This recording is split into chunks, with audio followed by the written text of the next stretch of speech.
হালাল না ঝটকা মাংস, এই প্রশ্নকে সামনে রেখেই দুর্গাপুরের পথে নামলো ধর্মচক্র সংগঠনটি। দোকানের সামনে স্পষ্ট বোর্ডে লিখে জানাতে হবে সেখানে হালাল মাংস নাকি ঝটকা মাংস বিক্রি হচ্ছে। রবিবার সকালে ব্যানাচিতি বাজারের একাধিক মাংসের দোকান ও কিছু রেস্তোরাঁয় গিয়ে বিক্রেতাদের কাছে আবেদন জানান সংগঠনের নেতারা।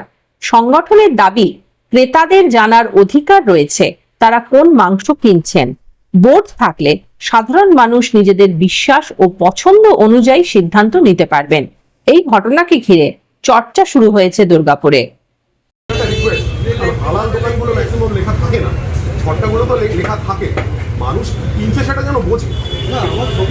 ঝটকা এটা অনুরোধ করছি আমাদের প্রত্যেক দোকানদার ভাইদের কাছে, তারা যেন যেটা ডেলিভার করছে তারা যেন স্পষ্ট করে লিখে দেন এটা হালাল না ঝটকা, যাতে মানুষ কেনার সময় তাদের কাছে এই ফ্রিডমটা থাকে, তারা যেন বেছে নিতে পারে আমরা যেটা খাবো।